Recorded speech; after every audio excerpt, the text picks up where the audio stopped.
I'm not actually a person who loves to tell private things about my past, but, well, I need to get something off my chest.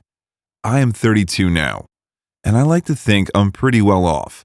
I have a great job at a big electronics company, and recently I've been promoted to the position of team lead.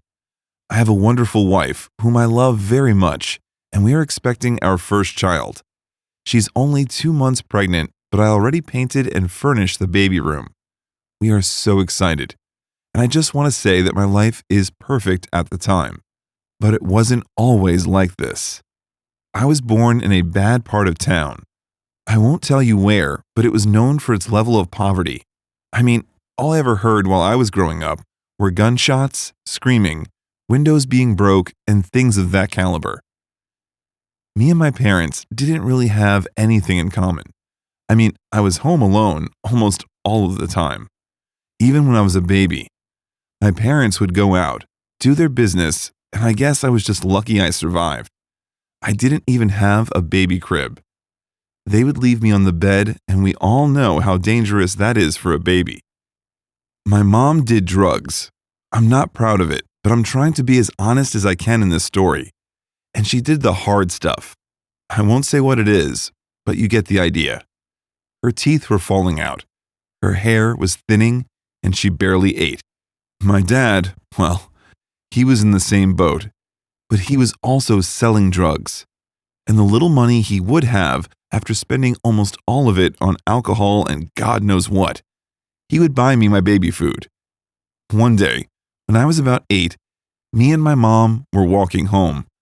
We went to the clinic that day to get me checked out, and because we didn't have any money for a bus, we had to walk a lot of blocks.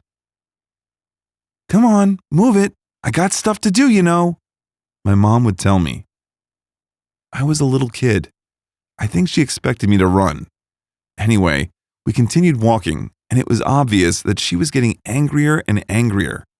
When we were right outside a park where kids would play, I ran towards the fence and I started to look at the other kids.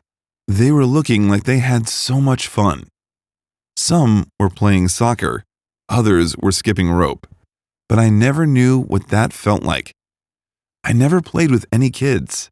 I was homeschooled. That's what my mom would say, but I never learned anything. Because I did that, my mom came right up to me and smacked me across the face. She did it so hard that the noise it made reached across the park and the other parents saw what just happened. Then, without realizing that people were looking at us, she started hitting me again and again. I started crying, and some of the parents came over. They had a talk with my mom, and then they called the police. After some investigation, they were classified as unfit parents, and I ended up in foster care. All of a sudden, my life changed. I wasn't at home anymore. I was in a building with strange people and lots of kids.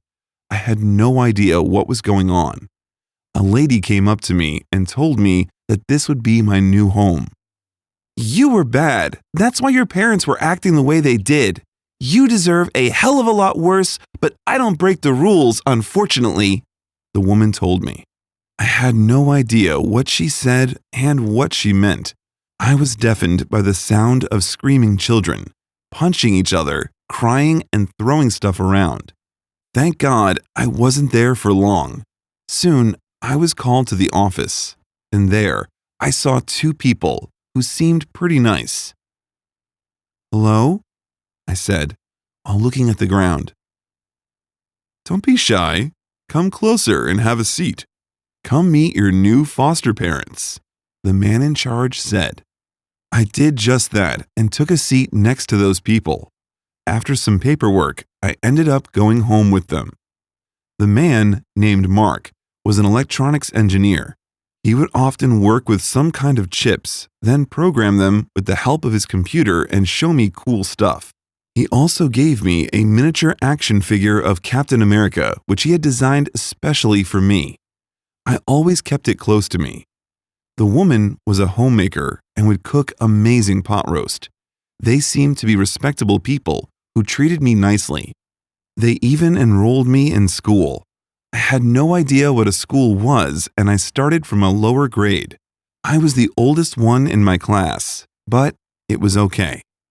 It seemed like that life was slowly but surely turning around. Knowing that I was safe and taken care of, everything started being fun. One day, as I was walking back home from school, I saw a white-colored van slow down as it crossed me.